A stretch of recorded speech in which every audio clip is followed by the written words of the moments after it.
은혜 나누실 하나님의 말씀은 신명기 5장 19절과 20절의 말씀입니다. 우리 함께 큰 소리로 합독합니다. 도둑질하지 말지니라. 내 이웃에 대하여 거짓 증거하지 말지니라. 아멘.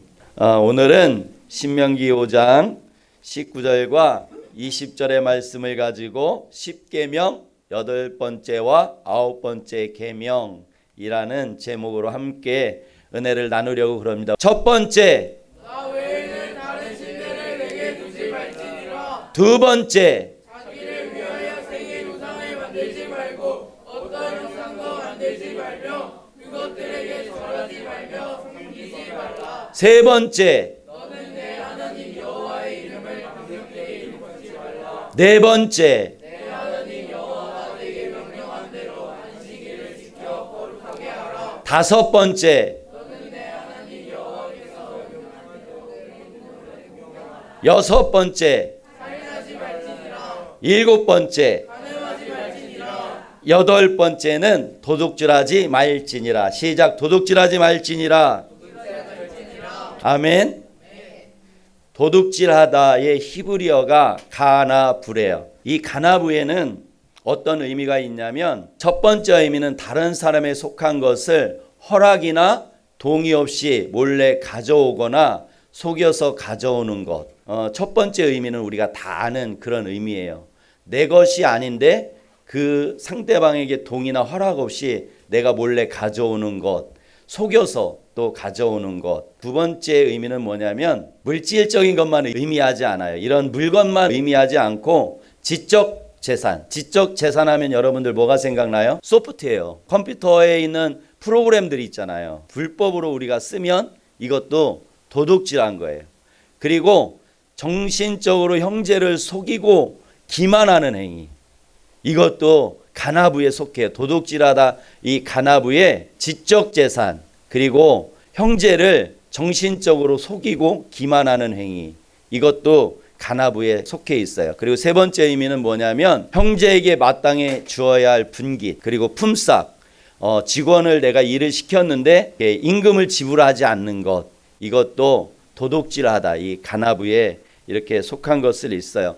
그러면 이 첫 번째 다른 사람에 속한 것을 허락이나 동의 없이 몰래 가져오거나 속여서 가져오는 것 그리고 지적 재산과 정신적으로 형제를 속이고 기만하는 행위 그리고 형제에게 마땅히 줘야 할 분깃 그리고 품삯을 지급하지 않는 것 이거를 만약에 한 문장으로 만들면 어떤 문장이 될까요? 땀을 흘려 일하지 않고 얻으려는 모든 행위. 그러니까 성경에서 말씀하는 도둑질이란 무엇이냐면 다른 사람의 소유를 훔치는 것뿐만 아니라 내가 땀을 흘리지 않고 얻으려는 모든 행위를 성경에서는 도둑질이라고 합니다.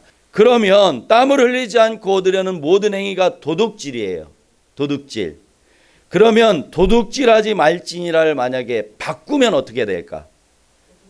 땀을 흘리지 않고 얻으려는 게 도둑질이야. 반대는? 그렇지. 땀을 흘려 열심히 일하라. 박수. 땀을 흘리지 않고 얻으려는 모든 행위가 도둑질이라면 반대는 땀을 흘려 열심히 일하라는 그런 말씀이 되겠죠.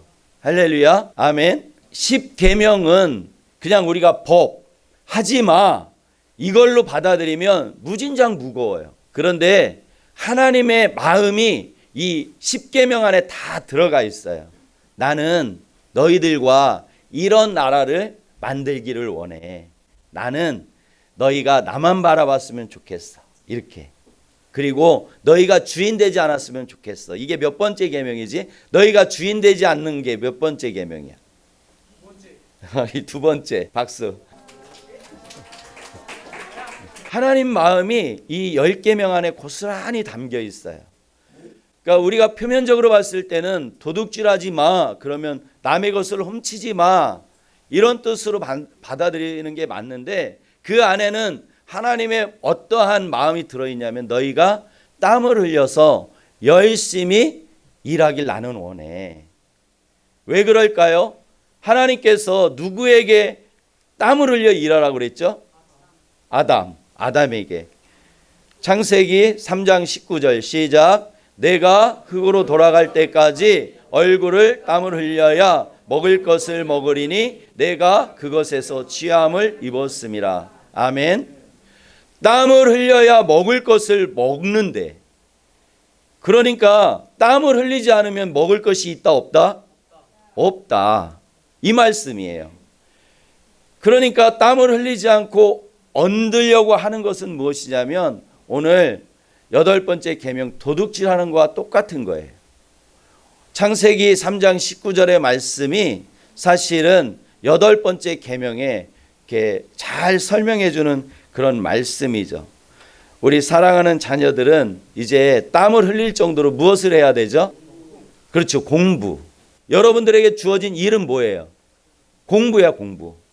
나에게 주어진 일은 뭐예요? 여러분들에게 말씀을 풀어주고 또 여러분들을 위해서 기도해주고 또 여러분들을 격려해주는 게 나의 임무예요. 고등부, 중등부를 위해서. 그리고 혼내주는 것도 또 나의 일이야. 책망. 여러분들이 그러니까 공부 안 하면 어떻게 해야 돼? 그렇지. 그걸 굼식이라고 그래. 굼식.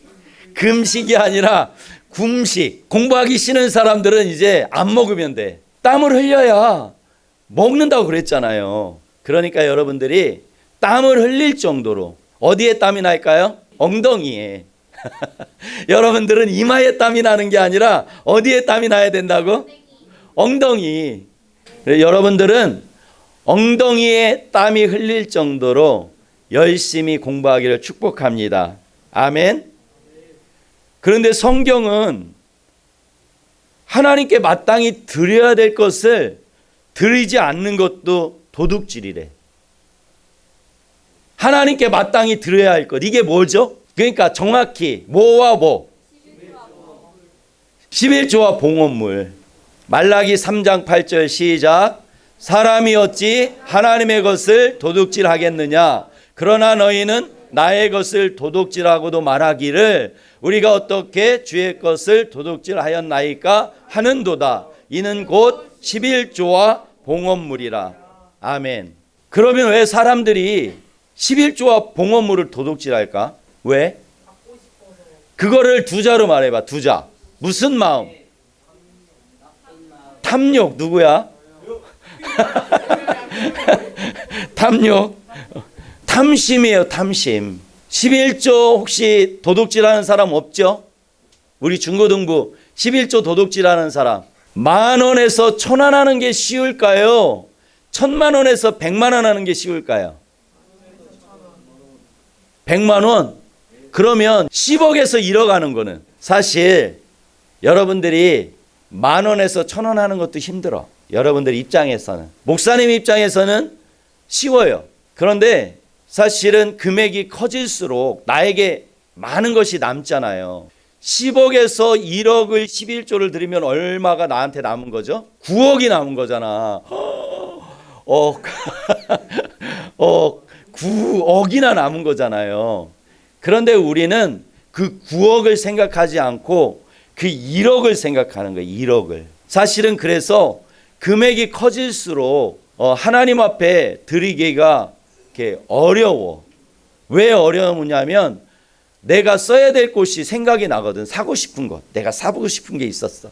내가 계속 인터넷에서 봐놓고 장바구니에 넣어놓은 게 있어. 장바구니에.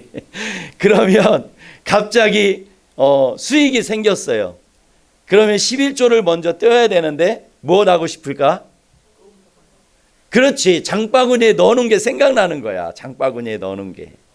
왜 그러냐면 우리의 마음이 나의 마음도 마찬가지예요. 목사님이지만 나의 마음도 부패했기 때문에 그래. 성경은 우리의 마음이 부패되었다 이렇게 말씀하고 있어요.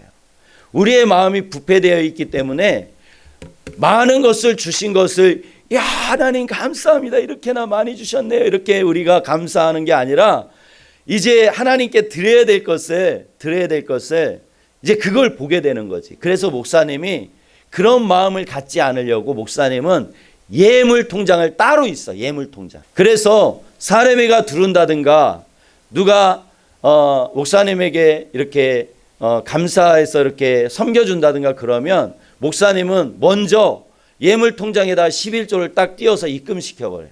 여러분들이 어렸을 때부터 이 훈련을 해야 돼. 사실은 현금으로 띄워놓는 게 쉽지 않거든. 그래서 여러분들이 예물 통장을 지금서부터 운영하는 거예요. 예물 통장을. 추석 때 여러분들 용돈 많이 받았지? 9만 원 받았어요. 그러면 나 얼마 떼야 돼? 내가 9만 원 받았어. 9천 원. 그렇지. 9천 원을 떼야 되는데 목사님 같으면 10,000원을 떼겠어. 그러니까 목사님이 아들하고 딸에게 늘 교육시키는 거예요. 교육시키는 거야. 뭐냐면 그 1,000원짜리는 반올림을 해라. 항상. 9,000원이면 10,000원. 15,000원이면 얼마? 2만 원. 왜? 12,000원이면 얼마? 2만 원. 곤란해? 그래도 19,000원에서 2만 원 내는 건 안 아까운데 11,000원에서 2만 원 하려니까 근데 그 마음을 하나님이 보시는 거야. 그 마음. 왜 그러냐면 그 마음 가운데는 무엇이 들어있어요? 하나님을 사랑하는 돈의 주인이 하나님이라는, 여러분들 창세기 훈련이 있잖아요. 11조는 무슨 훈련이라고? 주인 바꾸는 훈련이에요. 하나님이 나의 주인입니다. 이 돈이 나의 주인이 아니고 하나님이 나의 주인입니다. 그 훈련하는 거예요. 그래서 하나님께서 내 주인이 되면 금액이 많아도 아깝지 않죠. 그래서 어떤 분들은 10의 9조까지 하신 분이 있어요. 10의 9조. 그러니까 10의 9조를 하나님 앞에 드리고 10의 1조만 가지고 살아도 풍족한 거야. 풍족한 거야. 그러면 하나님이 엄청 주신 거잖아요. 할렐루야. 우리 사랑하는 중고등부 우리 모든 자녀들 10의 5조를 드려도 풍족한 여러분들이 되길 축복합니다. 아멘. 아멘이야. 아멘. 그래서 여러분들이 훈련해야 될 게 있어요. 훈련해야 될 거. 내가 10의 9조를 하나님 앞에 드릴 수 있는 것은 이 탐심을 버리는 그런 훈련을 하고 하나님이 나의 주인이라는 그 훈련을 철저하게 한 사람은 가능해.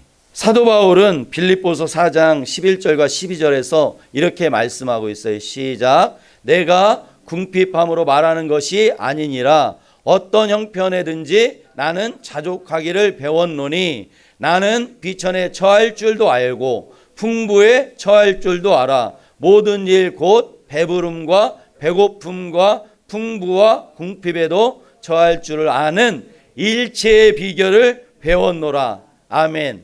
여러분들도 일체의 비결을 배워야 돼. 어떤 형편에 있든지 그건 중요하지 않아요. 내 마음에 그 예수님이 계시면 있잖아요. 성경은 여러분들에게 어떤 것을 주셨다고 말씀하고 있죠? 에베소서에 하늘에 속한 모든 것이 누구에게 주어졌다고? 나에게. 내가 예수님을 믿을 때 나에게 주어졌다는 거예요. 그런데 우리는 내 손을 보는 거예요. 내 통장에 얼마 있지? 하나님은 다 주셨대. 다. 부자지. 근데 통장 생각이 나. 나 얼마가 있지? 이런 거예요. 이런 거. 그런데 만약에 우리의 마음에 이 사도 바울과 같이 어떤 형편에 있든지 자족하기를 배우잖아요. 배고픈 것도 사실은 그러니까 축복일 수 있어요. 축복일 수 있어. 배고프면 세상 것이 생각 안 나거든. 금식, 3일 금식 해본 우리 자녀들 있어? 3일 금식? 금식하면 이틀째 되면 무슨 생각 나? 아무 생각도 안 나고 힘들어. 그치? 이게 배고프면 우리가 세상 것에 관심이 없어요. 사실은. 세상 것에 관심이 없어. 그래서 우리가 이 사도 바울과 같이 배부를 때는 우리가 하나님을 찬양해야 돼. 우리가 풍부할 때. 그리고 우리가 배고프고 궁핍에 처할 때는 기도해야 돼. 그렇게 말씀하고 있어요. 이 일체의 비결을 배우면 이제는 하나님 것을 내 것으로 그렇게 생각하지 않아요. 아멘. 그래서 8번째 계명 도둑질하지 말지니라를 통해서 하나님께서 우리에게 말씀하는 건 3가지예요. 그것을 하나님께 드리라. 어떠한 형편이든지 자족하라. 아멘. 여덟 번째 계명, 도둑질하지 말지니라.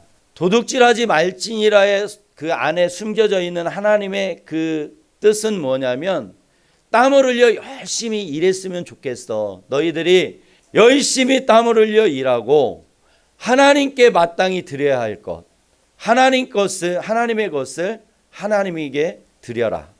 예수님이 하신 유명한 말씀이 있죠. 가이사의 것은 누구에게? 하나님의 것은 누구에게? 하나님께 드려라. 이렇게 말씀했어요. 그래서 우리가 하나님의 것, 마땅히 하나님께 드려야 될 것을 우리가 도둑질하면 안 돼. 그리고 어떤 형편에 있든지 내가 자족하기를 우리가 배워야 돼요. 아멘. 아홉 번째 계명은 무엇이냐면 내 이웃에 대하여 거짓 증거하지 말지니라예요. 아홉 번째는 거짓 증거는 법률적인 용어예요. 법정에서 거짓으로 증언하는 거예요. 거짓으로 증인을 세워서 포도원을 빼앗은 악한 왕이 있었어. 누굴까? 아합과 이세벨. 열왕기상 21장 13절에 이렇게 말해요. 시작. 때에 불량자 두 사람이 들어와 그의 앞에 앉고 백성 앞에서 나봇에게 대하여 증언하여 이르기를 나봇이 하나님과 왕을 저주하였다 하매 우리가 그를 성 밖으로 끌고 나가서 돌로 쳐 죽이고. 아멘. 이 불량자 두 사람이 그러니까 뭐 한 거예요? 거짓 증언한 거예요. 나봇에 대해서. 나봇이 하나님을 저주하지도 않았고 왕을 저주하지도 않았어. 그런데 이 불량자 두 사람이 들어와서 무엇을 받았는지는 모르겠어. 그냥 하지는 않았겠지. 그 나봇에 대해서 거짓으로 증언하는 거예요.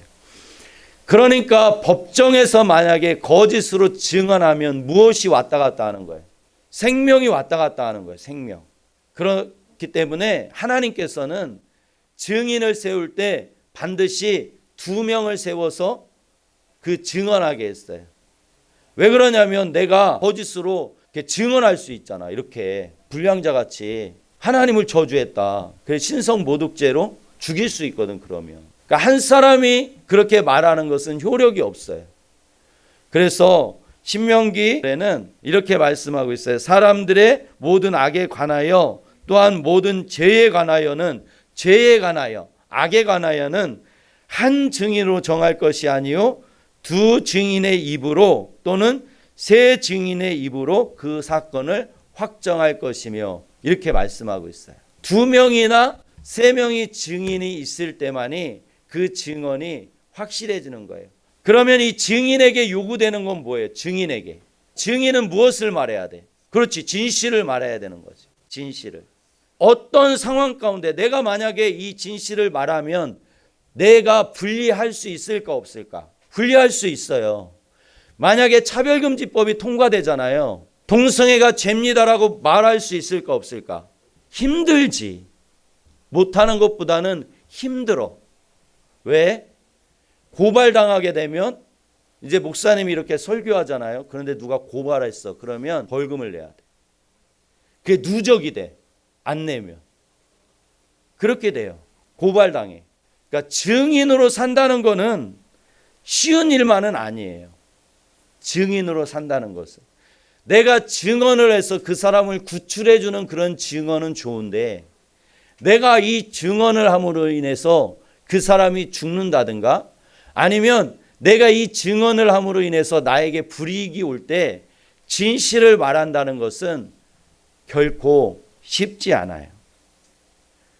하나님께서는 그러니까 우리에게 요구하는 게 무엇이에요? 어떠한 상황 가운데서도 진실을 말하라는 거예요. 어떠한 상황 가운데서 진실을 말하라. 왜냐하면 우리 모두는 예수 그리스도의 증인으로 부름받았기 때문에 그래요. 아멘. 사도행전은 우리에게 이렇게 말씀하고 있어요. 사도행전 1장 8절 시작. 오직 성령이 너희에게 임하시면 너희가 권능을 받고 예루살렘과 온 유대와 사마리아와 땅끝까지 이르러 내 증인이 되리라 하시니라. 아멘. 우리가 권능 받는 거에 대해서 오해할 때가 있어요. 우리가 권능 그러면 우리가 생각하는 건 뭐예요? 병 고치고 귀신 쫓아내고 이런 것을 우리가 생각할 때가 있거든요. 맞아요. 맞는데 우리가 권능을 받아야 되는, 성령을 받아야 되는 목적이 뭐냐면 증인으로 살기 위해서 그래요. 증인. 1세기 때 성도들은 예수가 그리스도라고 말하면 어떻게 됐을까요? 죽었어. 잡혀가서 콜로세움에서 발가벗기고 연극을 하고 사자밥이 되었단 말이에요. 1세기 때 성도들은. 그리고 많은 선교사님들이 짐 엘리엇 선교사가 창에 찔려서 왜 죽었어? 예수가 그리스도라는 증인으로 섰기 때문에 죽은 거예요. 그 사람들 앞에서 예수가 그리스도고 예수 믿으면 당신들도 구원받습니다. 구원받습니다. 그 증인으로 섰기 때문에 그래요. 증인으로 산다는 것. 이 땅에 와서 선교사님들이 왜 죽었어요? 증인이었기 때문에 그래. 누구의 증인? 예수님의 증인이었기 때문에 그래. 예수님의 증인. 우리가 그러면 진실을 말해야 되는데 어떤 진실을 말해야 돼요? 우리가 말해야 되는 진실이 뭐야? Jesus is Christ. 이게 복음이에요. 이게 복음. Jesus is Christ. 예수는 구원자다. 크리스마스가 무슨 뜻인지 아는 사람? 크리스마스, 엑스마스야? 이 엑스가 무슨 뜻이죠? 크리스토스. 크리스토스 미사가 크리스마스야. 동심파계의 장본인. 우리 아들이 크리스마스만 기다려. 그런데 요한아, 크리스마스가 무슨 뜻이지? 선물을 주겠다는 거야? 아니야. 동심파계의 장본인. 여러분들 크리스마스를 정확히 알아야 돼. 크리스마스는 뭐냐면 크리스토스 미사. 크리스토스가 누구예요? 예수님. 그리스도. 미사가 뭐야? 미사. 어디서 쓰는 용어지? 성당. 가톨릭 가면 미사를 우리가 예배 드리는 걸 뭐라고 그래? 미사 드린다 그래요. 그러니까 크리스마스는 어떤 날이냐면 예수님을 예배하는 날이 무슨 날이다? 크리스마스다. 크리스마스 되면 여러분들이 증인으로 살아야 돼. 친구들에게 자신 있게. 뭐라고? 오늘은 예수님을 예배하는 날이다. 술 먹고 즐기는 날이 아니라, 파티하는 날이 아니라 오늘은 예수님을 예배하는 날이다. 왜냐하면 그 예수님이 나의 죄, 너의 죄를 다 없애주기 위해서 이 땅에 오신 날이기 때문에, 그래서 우리가 즐거운 날이에요. 그래서 할렐루야. 아멘. 여러분들 그러니까 이제는 증인으로 살아야 돼. 아멘. 누구의 증인? 예수님의 증인. 예수님의 증인. 예수님의 증인으로 사는 우리 중고등부가 되기를 축복합니다. 도둑질하지 말지니라. 세 가지 의미가 있다고 목사님이 말했어요. 세 가지. 자신 있게 말해봐. 첫 번째, 뭐 해라? 뭐를 흘려? 땀을 흘려. 일하라. 두 번째는 하나님 것을 하나님께 드리라. 세 번째는 어떤 형편에 있든지 자족하라. 아멘. 아홉 번째 계명, 내 이웃에 대하여 거짓 증거하지 말지니라 안에 숨겨져 있는 비밀이 뭐라고요?